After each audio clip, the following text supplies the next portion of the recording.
artigo científico, certo? O Ivan estava estudando esse artigo. É super pertinente o tema para o que nós estamos nos propondo aqui no Keto Coach.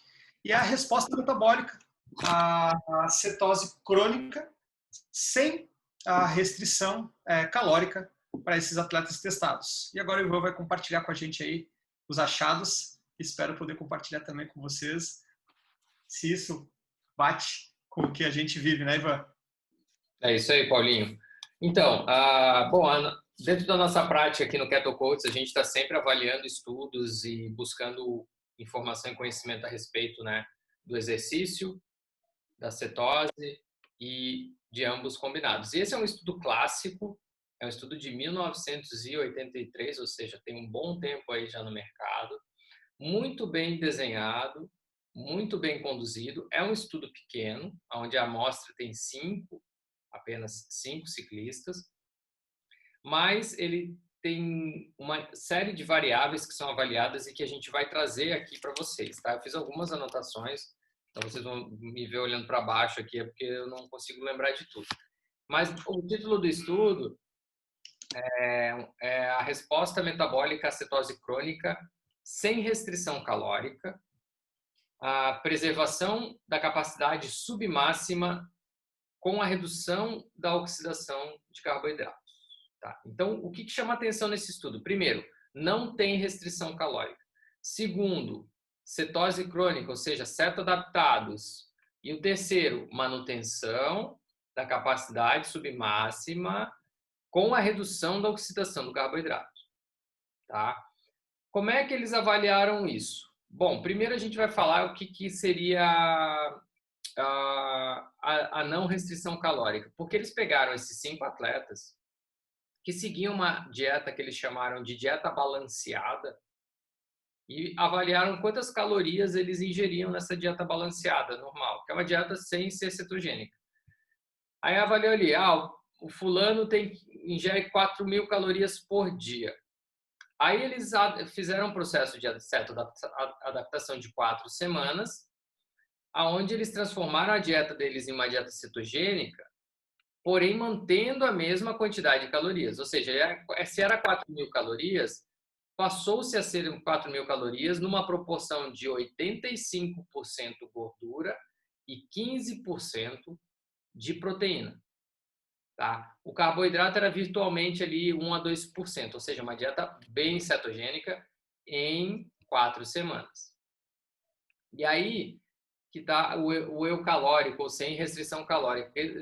Manteve-se a mesma quantidade de calorias que eles ingeriram antes. Não houve restrição calórica, não houve jejum, não houve nada para estimular a cetose que não fosse simplesmente as proporções de macronutrientes.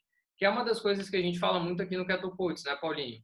A gente não precisa estar em jejum ou restringir calorias para estar em cetose, correto? Isso é perfeito.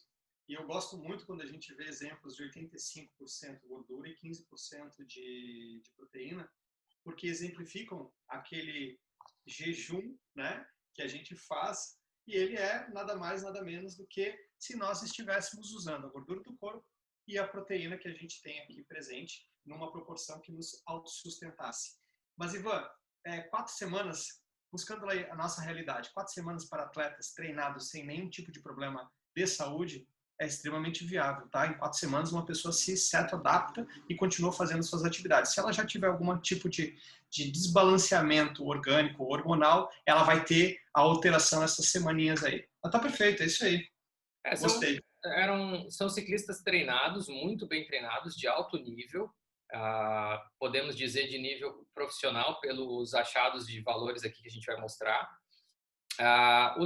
Por que 4 semanas? O legal é que esse estudo ele fala o seguinte, que eles foram buscar referências e outros estudos sempre sendo feito com 14 dias, 1 semana, e os resultados achados sempre eram muito controversos. Então, uma das conclusões desse estudo é que o tempo de adaptação ele precisa ser respeitado. A gente não pode expor a uma pessoa 1 semana a uma dieta cetogênica e reavaliar ela e querer que o metabolismo tenha mudado. Então, é um grande diferencial desse estudo é que eles permitiram um tempo longo de adaptação, ou seja, 4 semanas. que para uma pessoa saudável, a gente é capaz já de converter ele numa cetose nutricional, tá bom? Um cuidado que eles tiveram também, estudando os outros estudos da época, e eles tiveram um cuidado muito grande nesse, foi a administração de micronutrientes, principalmente de minerais, de potássio e de sódio. Isso foi feito, uma suplementação de sódio, de potássio. Por quê? Porque identificou-se que muitas vezes as restrições que os atletas ou que as pessoas estudadas, principalmente estudos relacionados à perda de peso, dificuldades que as pessoas tinham em se manter na dieta cetogênica, ou fraqueza, ou indisposição que elas sentiam, estavam relacionados não à redução calórica, e sim, ou não à entrada da cetose, e sim a queda nos micronutrientes, que é uma resposta normal no período de certa adaptação. Quando a gente baixa a glicemia, a insulina baixa, o nosso corpo libera, principalmente sódio, e a gente pode entrar no estágio onde a gente precisa fazer uma suplementação desses micronutrientes. Então, foi um cuidado que eles tiveram nesse estudo. Como é que foi feito o estudo? Como é que é o material e método que a gente diz, né? Primeiro, eles fizeram um teste de VO2 máximo 10 dias antes de se iniciar a dieta cetogênica, onde eles avaliaram a capacidade máxima do sistema aeróbio desses atletas através do VO2 máximo, um teste incremental com máscara. Eles começaram com 150 watts num ciclo ergômetro durante 5 minutos e depois eles foram aumentando 50 watts a cada 2 minutos até o limite de esforço máximo do atleta. Sendo que nenhum atleta ficou em valor inferior a 350 watts de PI. Ou seja, por isso que eu disse lá atrás que são atletas muito bem treinados, porque num teste incremental, você chegar a 350 watts ou mais, representa que você tem um ótimo estado de treinamento, tá? Não é fácil, é um teste bem difícil. E eles mediram a capacidade máxima, o VO2 máximo desses atletas. Depois, eles fizeram novamente esse teste de VO2 máximo com 3 semanas na terceira semana da adaptação cetogênica, tá? Então, eles fizeram um teste de VO2 máximos 10 dias antes de iniciar a adaptação cetogênica, aí iniciaram a semana 1, semana 2, na semana 3 eles reavaliaram o VO2 máximo. Mas o VO2 máximo, ele foi feito para quê? Para determinar o nível de intensidade do principal teste que eles queriam fazer nesse estudo, que foi um teste de resistência, de endurance, que foi um teste aonde eles determinaram 60 a 65% do VO2 máximo, a intensidade, ou seja, eles pegaram o teste máximo, vamos a 60 a 65% desse teste máximo e vamos colocar os atletas para performar durante o tempo máximo que eles conseguirem. Eles vão ficar fazendo esse exercício nessa intensidade o máximo de tempo que eles conseguirem. E o fator limitante foi a exaustão, onde o atleta falou, não aguento mais, ou quando eles não conseguissem sustentar no mínimo 60 RPMs de intensidade pedalada deles, tá? Esse teste foi realizado também na primeira semana da adaptação ali, né, antes, né, de iniciar a adaptação cetogênica. De endurance. O teste de endurance, ali, vamos começar a adaptação cetogênica. Então, o atleta ainda está no modo carboidrato. E depois eles fizeram ao final da 4ª semana de adaptação cetogênica. Todo esse teste de endurance, ele seguiu o seguinte procedimento. Foi feito após uma noite de jejum. Então, os testes eram de manhã. Eles fizeram a infusão de glicose, uma glicose com um marcador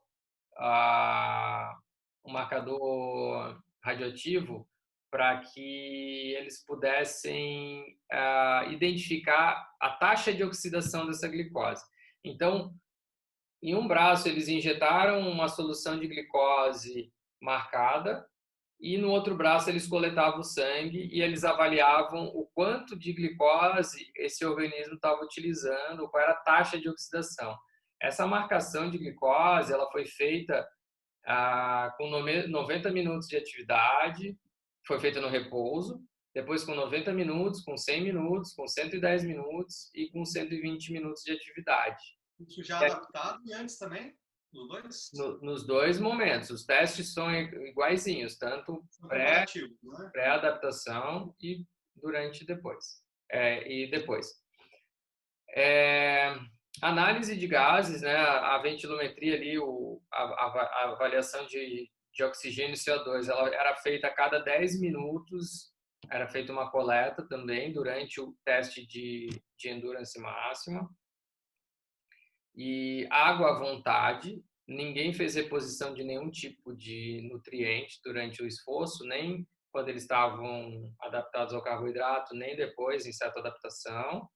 E ao final eles fizeram, e nos dois momentos ali, as duas avaliações, eles fizeram uma biópsia muscular do vasto lateral, que é o músculo de fora da coxa aqui, para fazer a medição de glicogênio muscular, tá? Que é a quantidade de glicose armazenada no músculo. Eles fizeram pré-esforço e pós-exaustão nos dois momentos, dieta balanceada e dieta cetogênica. Tá? Então, essa foi a metodologia do estudo.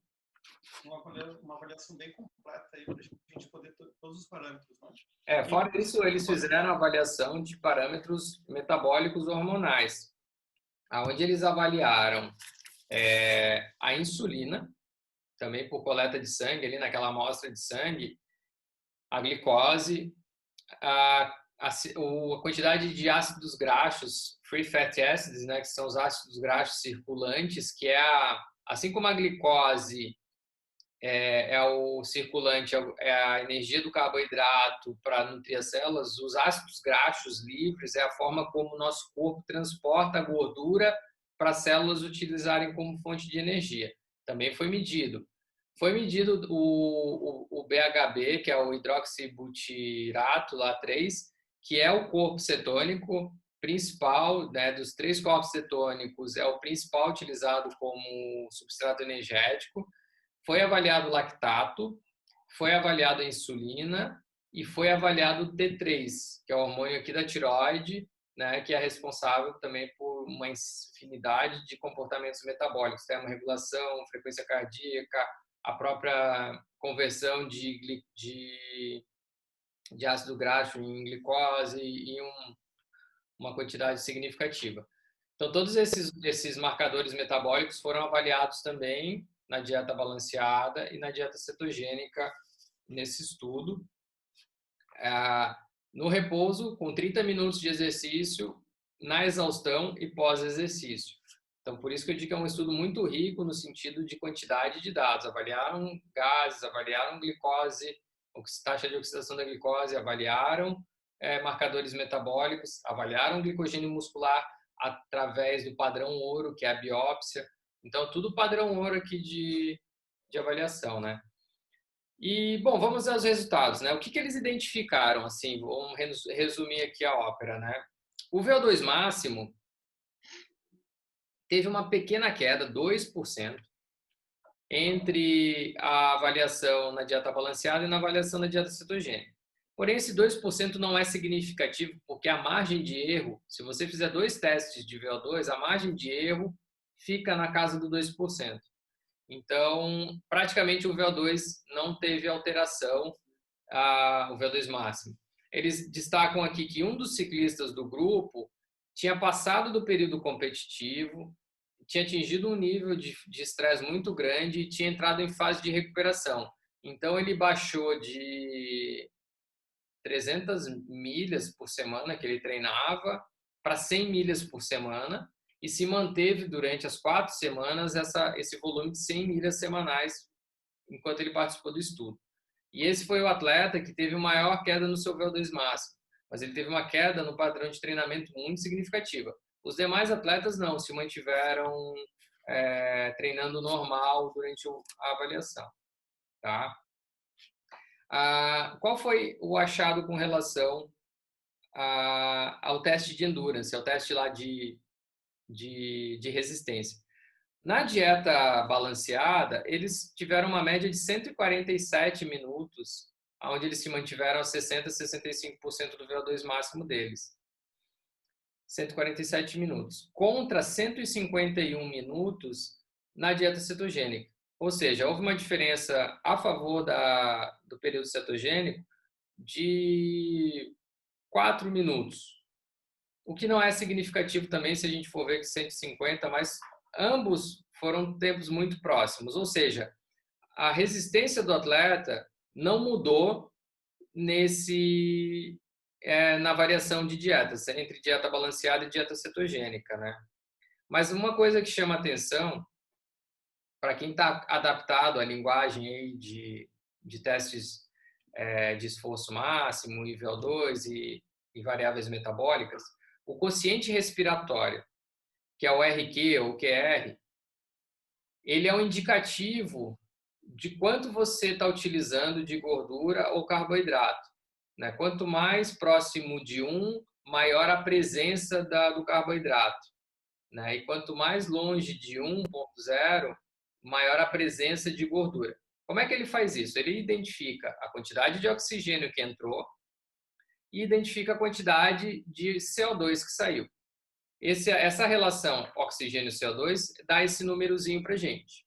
Isso diz lá na célula o quanto que eu usei de glicose, porque uma molécula de glicose vai produzir X CO2 e uma molécula de gordura vai produzir Y CO2. Então, para a mesma quantidade de oxigênio. Então, essa relação metabólica é o quociente respiratório. É a forma como a gente entende quanto que o nosso corpo está usando de oxigênio, de gordura ou de glicose através da troca gasosa. É muito legal saber isso porque é uma maneira muito assertiva de a gente avaliar. E o que eles encontraram nesse estudo? Quando eles estavam na dieta balanceada, esses 147 minutos de exercício no esforço máximo teve um quociente respiratório de 0,83, tá? Lembra que 1 é 100%, é praticamente 100% carboidrato. 0,83, a gente tem bastante carboidrato e menos gordura trabalhando. A gente está ali, tem gordura, mas tem bastante carboidrato já trabalhando, né? E no exercício em cetoadaptação, o quociente respiratório foi 0,72. 0,7 é praticamente a gente está dominando com a gordura e a presença do carboidrato é pequeno. Então, ficou bem claro que o uso da gordura ele foi mais presente e a duração do teste foi a mesma e a intensidade relacionada ao VO2 máximo foi a mesma. Ou seja, para a mesma intensidade submáxima, usou-se muito mais gordura e não perdeu performance. Aonde a gente consegue ver isso também? No volume de ar utilizado. O teste de endurance em dieta balanceada teve um VO2 ali, ficou na média de 3,18 litros por minuto de consumo de oxigênio. E na dieta cetogênica, 3,21. Ou seja, o metabolismo o corpo estava tendo a mesma exigência. Só que ao invés de ele estar usando mais carboidrato, ele estava usando mais gordura e mantendo a qualidade do exercício submáximo, mantendo a intensidade submáxima, né, nos mesmos valores.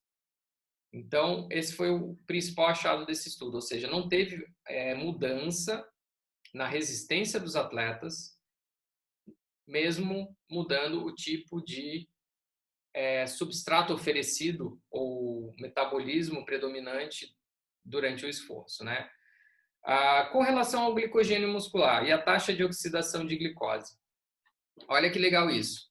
Como eles marcaram ali a glicose, né, com marcador radioativo, e eles faziam uma infusão aqui de glicose e depois coletavam aqui. E eles conseguiam avaliar o quanto dessa glicose foi utilizada. E para os atletas já cetoadaptados, houve uma redução da taxa de oxidação de glicogênio em 21%. Eles utilizaram 21% menos a glicose do que quando eles estavam na dieta balanceada. Outro indicativo de que o sistema se manteve ativo, funcionando bem, utilizando menos glicose, né? Ela não interferiu na performance dos atletas, mais uma vez, né? Com relação ao glicogênio muscular, tem um dado bem legal. Quando eles estavam na dieta balanceada, o que aconteceu? Eles tinham um glicogênio muscular de reserva aí de 143 milimols lá. E depois, isso pré-esforço, e depois do exercício, do esforço máximo, esse 143, ele caiu o glicogênio muscular para 53. Ou seja, eles utilizaram 60%, 70% do glicogênio muscular. Já quando eles estavam seto-adaptados, eles iniciavam o exercício com 76, ou seja, eles estavam com metade de reserva de glicogênio muscular, né, pelo fato de eles não aportarem isso na dieta. E após o esforço máximo, eles tinham a mesma reserva que os atletas que quando eles estavam em dieta balanceada. Eles consumiram de 76, caiu para 56, ou seja, uma queda ali de 20%. Então, a taxa de uso de glicogênio muscular também foi reduzida.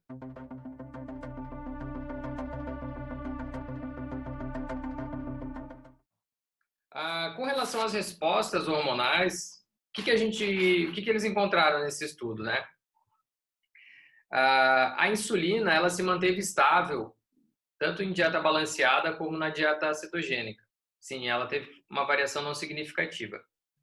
Mas os níveis de insulina iniciais, eles estavam bem menores na dieta cetogênica. Os valores de insulina estavam bem mais baixos na dieta cetogênica do que quase 50% mais baixos do que na dieta balanceada, ou seja, a quantidade de insulina circulante estava menor. E durante o exercício ela sofreu pouca variação. Só no pós-exaustão, o grupo seto-adaptado, ele teve um pico de insulina. A insulina pós-esforço, ela subiu mais no grupo seto-adaptado do que no grupo quando estava em dieta balanceada. E, em paralelo, eles observaram que o nível de corpos cetônicos se manteve baixo em dieta balanceada, abaixo do estado de cetose, durante todo o exercício e pós. E os atletas seto-adaptados já iniciaram o exercício em cetose de 1,2, se eu não me engano, alguma coisa assim, sendo que se manteve ali na faixa de... eles iniciaram com 1,28 e se manteve 1,16, na exaustão 1,45 e subiu para 2,44 pós-exercício. E aí eles fizeram uma correlação, não sei o mecanismo para explicar aqui, mas com a insulina e a produção de corpos cetônicos. Eu sei que a insulina é um marcador importante, é um hormônio importante também na formação de corpos cetônicos. Ela que determina ali para o fígado alguns processos dessa conversão. Então foi interessante que nos atletas, quando seto-adaptados, eles tiveram níveis maiores de insulina.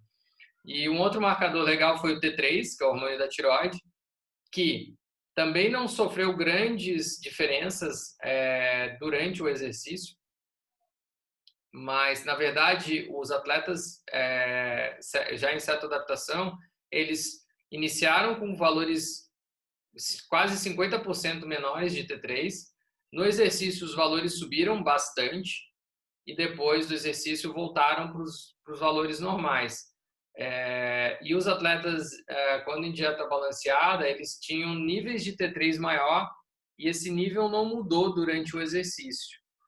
Então, dentro da conclusão, os autores eles citam um mecanismo que o T3 ele é muito responsável pela manutenção de reserva de glicogênio nossa, pela conversão do glicogênio.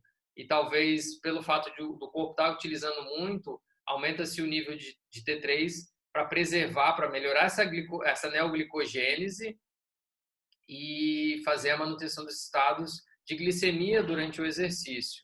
Porque a glicemia ela não teve diferença significativa entre os grupos, né?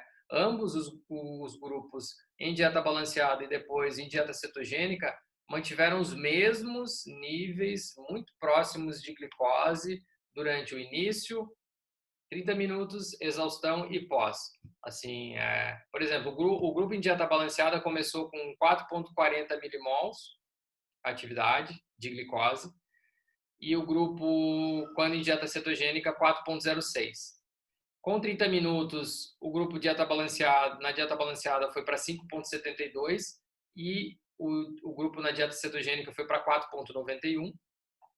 Na exaustão, a dieta balanceada bateu em 4,43 e o grupo da dieta cetogênica bateu em 4,63, ou seja, e pós-exercício, 4,73 para a dieta balanceada e 4,60 na dieta cetogênica. Ou seja, valores muito próximos e valores muito regulares durante todo o exercício. Então, nosso corpo, sem aportar glicose, ele faz sempre ele tem recursos para manter a glicemia no nível estável e saudável. Isso é muito legal a gente entender, porque trazendo para a prática, se você está certo adaptado, você não vai ter hipoglicemia. Os seus valores vão se manter circulantes e normais. Quer falar aí, Paulinho? É um estudo muito completo. Acho que ele exemplifica aí grande parte das diretrizes que a gente havia colocado para o pessoal, né? Que é a nossa condição de usar a gordura numa capacidade submáxima.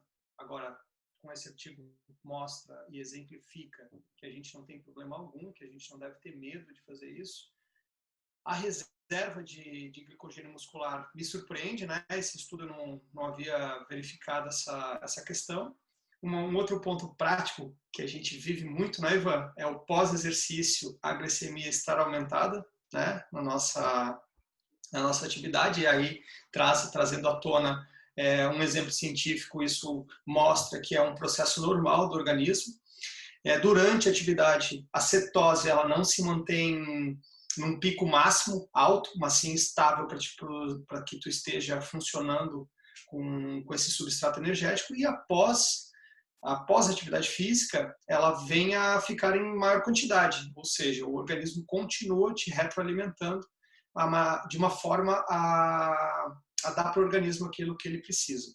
A questão da cetose não ficar alta no exercício é porque está sendo usado, né? Exatamente. Produz, usa. Então, se tu durante o exercício for medir tua cetose, ela não vai estar, talvez, muito alta, ou logo após o exercício. Porque tem que estar essencial, né? Não dá tempo de acumular. E uma outra coisa legal que tu falou, Paulinho, é essa questão. A gente aqui, cientificamente, eles mostram aquilo que a gente tem nas nossas diretrizes, que é respeitar, no período de adaptação, a questão de reservas de glicogênio. O legal desse tudo, tá? É que assim, ó, com relação aos ácidos graxos circulantes, também um achado bem legal. A quantidade no grupo certo adaptado era praticamente o dobro, quase o triplo do grupo quando estava em dieta balanceada. Ou seja, eles conseguiram otimizar, triplicar a oferta do ácido graxo. E aí, na conclusão, eu destaquei uma parte muito legal, que é o seguinte. Todo mundo fala, a gente precisa, a gordura queima na chama da glicose. A gente escuta isso lá na fisiologia. O professor fala que sem glicose a gente não consegue oxidar a gordura. E olha que legal esse mecanismo que eles explicam no estudo. Como é que a gordura circula no nosso corpo? A gordura circulante é o triglicerídeo, tá? O triglicerídeo, uma das formas, né? O colesterol é outra forma. Mas o triglicerídeo é uma gordura pronta para ser usada. Ela é tri, porque são 3 moléculas de um lipídio ligadas a uma molécula de glicerol. Por isso que é o nome, triglicerídeo, ou triacilglicerol, tecnicamente falando. O glicerol é o transportador, é o que permite com que a gordura seja transportada no sangue, porque a gordura ela não se mistura com o meio aquoso e o sangue é um meio aquoso. Então o glicerol, assim como a lipoproteína, né, que é o colesterol, ele tem a lipoproteína. Tem uma proteínazinha cheia de gordura em volta que é para permitir essa solubilidade, que essa gordura circule no nosso sangue. Voltando para o triglicerol. Quando ele entra na célula, a célula vai quebrar essa molécula de triglicerídeo e vai liberar as moléculas de gordura e vai sobrar o quê? O glicerol, que é o quê? Um açúcar. Na taxa de oxidação que eles identificaram no estudo de 950 quilocalorias por hora, 85% da energia vem da gordura. vem dos free fatty acids, dos ácidos graxos livres, desses triglicerídeos. Eles vão oferecer 22 gramas de glicerol por hora, porque nessa conversão vai sobrar esse glicerol, esse açúcar, e numa média de 22. Isso representa 40% da taxa de oxidação de glicose nossa. Nesse estudo eles acharam, ou seja, 40% da glicose oxidada no exercício é oferecida por uma molécula que tem gordura, da oxidação da gordura. Os outros 60% vêm da onde? Vem da ressíntese de lactato, da ressíntese do piruvato, que mais que eles destacam aqui? Dos aminoácidos, das conversões de aminoácido em glicose. Tudo isso oferece glicose para o sistema se manter funcionando sem que você precise ingerir glicose. Então, olha que bacana. O mecanismo da gordura, quando está otimizado, oferece a glicose que o professor de fisiologia fala que é necessária para acender a chama da oxidação da gordura e por aí vai. É um sistema que funciona, né? Funciona muito bem. Então, vai muito daquilo como a gente quer enxergar, né? A gente pode enxergar aqui dentro da caixa, ou a gente pode olhar por fora, por cima, por baixo e obter também informações. E foi o que esse estudo mostrou, né?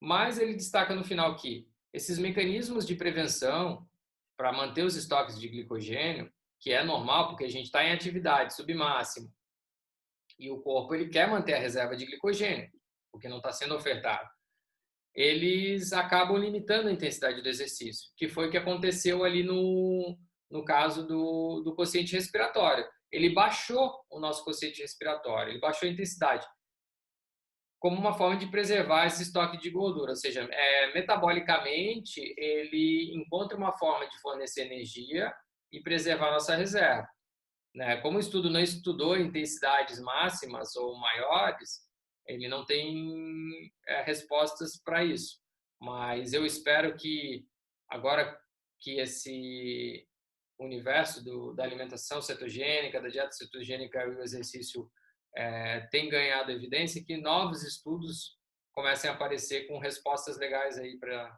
a gente, né, Paulinho? Eu convido todos que estão nos vendo a pensar. Assim, é uma coleta de atletas, certo? Que ficaram 4 semanas. Nós estamos falando de 4 semanas, que não é nada dentro de um período de treino dessas pessoas, né? E por mais que não tenha se dado tanta ênfase ao tempo de duração, eu diria, sem a utilização de substrato, os cetoadaptados fizeram, de maneira relativa, mais tempo o esforço do que os que não estavam cetoadaptados, certo? Com a dieta regular. É isso, Ivan? 4 minutos a mais em média, né? Eles ficaram em torno de 2h30 se exercitando em ambos os momentos, né? Então, proporcionalmente, isso não tem uma relevância para o estudo, mas mostra que tanto os atletas cetoadaptados estão com um certo nível de resistência, né, de duração maior, pelo uso do substrato que dentro deles tem. Acredito que o percentual de gordura desses atletas deve ser bem baixo, né, Ivan? Deve ter colocado ali de 5% a 7%, alguma coisa assim. Tem referência? Não teve avaliação antropométrica no estudo, não. Então, beleza. Mas assim, o uso da gordura me mostra que esses atletas, provavelmente, se continuassem no processo e se fossem estudados longitudinalmente, tá? 8 semanas, 10 semanas, 12 semanas, potencializariam todos esses encontrados. Mas aí são suposições, são pensamentos, é vivência nossa, né? Esse pegou atletas que estão no mundo do carboidrato e durante 4 semanas os transformou em cetoadaptados. Se nós conseguimos fazer isso, provar que a perda de rendimento, que nós conseguimos minimizar os processos inflamatórios pela ingestão do carboidrato excessivo para se manter em alto rendimento, a gente tem aí um mundo muito, muito, muito otimista para esse treinamento usando a cetoadaptação ou a cetose como o seu substrato energético aí. Né, Ivan? Esse é o meu raciocínio, esse é o meu pensamento, essa é a minha conclusão e a vivência, é claro, né? Porque hoje, com 12, com 24, com 36 semanas usando a gordura, eu percebo que vai uma constante evolução, ou seja, vai permitindo que o teu organismo ele fique otimizado em todos os processos. É isso aí, é legal, é muito. Eu encontrei algumas respostas ali para mim, né? Assim, do tipo, putz, faz sentido dentro daquilo que eu vivi. E é bacana, a gente estar sempre tendo contato com isso. Esse estudo tem uma tabela que ele usa as outras referências, né? Ele fala assim, uma tabela comparando a composição da dieta, porque assim, são feitos muitos estudos às vezes, e que é uma dieta cetogênica, mas aí a gente vai ver tem um altíssimo teor, tem um aqui que tem uma quantidade de proteína que é até tóxica para a pessoa, ou seja, algo insustentável, assim, não é dentro da realidade, né? E, e existem propostas de dieta cetogênica que são totalmente voltadas para proteína. É mais proteína do que qualquer outra coisa. Então, tudo isso, quando a gente vai ler um estudo, a gente precisa ter um olhar bem crítico, né, a respeito disso. E por isso que a gente está aqui discutindo. Oi? O estudo precisa a gente precisa olhar, entender o que ele está querendo coletar e não pensar nas outras possibilidades ou qualquer outras variáveis que sejam, né? A gente não pode querer que o estudo sempre traga uma resposta para aquilo que a gente acredita. O estudo ele vai mostrar o que está sendo avaliado e a gente precisa ter uma capacidade de interpretação, né? Então, assim, esse é um estudo que é muito bem conduzido, com elementos, né, muito valiosos em termos de pesquisa, uma população bem, né, uma amostra bem pequena, mas que abre um precedente. O bom e o ruim disso é que é um estudo de 1983, ou seja, está aí há tanto tempo no mercado, e que agora, com essa questão do low carb e tal, ganhou evidência. Mas mesmo assim, a gente precisa sempre olhar com um olhar bem crítico e torcer, né, para que novos estudos surjam agora. Mas naquela época, se a gente olhasse um estudo desse, a gente não veria nenhuma situação onde pudesse ajudar a gente a tomar uma decisão, né, de maneira grosseira, não avaliando lá os parâmetros mensurados, os mais finos, mas a gente observaria o quê? Que uma e outra não perde rendimento, se eu estou fazendo isso aqui eu posso continuar fazendo. Aí a gente teria que abordar o que ir pelo caminho do excesso de carboidrato pode gerar no organismo, né? Então, hoje nós temos um nível de consciência que permite que a gente olhe esse artigo com olhos um pouco diferentes. Então, esse nosso nível de consciência faz com que a gente enxergue as outras coisas. Talvez passasse desapercebido há um tempo atrás, até mesmo para mim, né? Para ti também, se a gente pegasse esse artigo aí. Mas o bom é que está sendo falado há muito tempo e não é coisa nova que a gente está falando. Não. O bom desse artigo é que ele reforça o seguinte: o que todo mundo diz que não funciona, funciona. Assim, de tudo assim, ele só mostra que dá para ser diferente. Então, assim, não quero ter mais performance. Não é melhor. A gente não está aqui discutindo, não, isso é melhor do que o outro. Não. A gente sabe que em algumas situações, tanto que ele fala aqui na conclusão assim, que o estudo se mostra que essa estratégia de nutricional, ela favorece atletas que fazem provas de vários dias com longa duração. Sim. Né? É claro que um atleta de potência, explosão, vai se beneficiar de uma dieta rica em glicogênio. A gente sabe disso já. Não precisa ter muito estudo mostrando isso. Mas também não dá para dizer que uma segunda opção, que no nosso caso tem como primeira motivação a saúde e depois o exercício, é pior do que a outra estratégia. Não, ela tem as suas particularidades, as suas limitações, como todas terão, e mais que ela não é nesse aspecto específico de exercício submáximo, longa duração, fazendo do jeito certo, pode dar certo. Pode dar certo. Tu falou uma coisa, eu vou dar uma pincelada no ponto que eu venho sempre pensando, né? As pessoas estão preocupadas em achar a fórmula secreta do que vai fazer elas renderem mais. Momentaneamente, pontualmente, falando, hoje, né? Uma e outra funcionam, certo? Sim. Uma e outra funcionam. Então, a gente tem o quanto de tempo o nosso organismo vai durar, é o que nós estamos querendo abordar. Que com uma, nós conseguimos ter uma longevidade nas escolhas. E isso não quer dizer só treinamento, mas a gente está falando de treinamento. Não vamos sair muito. Então a gente pensa assim, se a gente quer que o nosso corpo responda durante muito tempo, essa é uma estratégia que tem uma sustentabilidade melhor do que a outra estratégia. Porque se nós estamos aqui abordando isso, é porque a outra estratégia fez com que, ou nos mostrou, que a gente tem um tempo aí, uma validade dentro daquela estratégia com os extrapolares que acontecem com o não controle, de uma maneira ou de outra. A outra, que é a cetogênica, que é a parte baixando a quantidade de carboidrato, vai ajudar o nosso corpo no processo de deterioração que ele tem naturalmente, né, a passar pelas etapas dele sem acelerar o processo, e sim deixando que ele faça gradativo no tempo dele, sem a gente ter o agente exógeno, né, o agente externo, que é o que a gente coloca para dentro. Então, eu vejo, sim, como N fatores, desde recuperação muscular até a tua condição de vida, né, de vida normal. E as pessoas que querem provar que uma é melhor que a outra, é simplesmente uma necessidade, talvez, de provar conceitos, mas a gente acredita que a grande conclusão é: existem opções diferentes das que estão presentes e que essas opções podem ser muito benéficas para o corpo e para o organismo. É isso aí. E vamos buscar mais artigos aí para discutir, né, Paulinho? Vamos sim. Vamos trazer bastante coisa para vocês. Valeu, então. Até a próxima. Valeu, legal.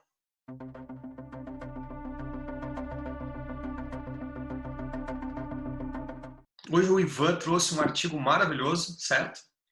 Que vai elucidar aí alguns pontos até das nossas diretrizes e outros que mostram que a gente está no caminho certo, apresentando para vocês. A gente trouxe um artigo, não é, Ivan? É isso aí, galera. Um artigo bem legal, a gente destrinchou ele aqui, está trazendo uma linguagem um pouco mais acessível para vocês, um artigo científico, e ele mostra muita coisa, mostra que existem opções e vocês vão gostar, pode ter certeza. Se inscreve no canal, toca o sininho, dê likes, a gente agradece e isso vai poder chegar para mais pessoas que talvez se sintam beneficiadas com essas informações. Um abraço, falou!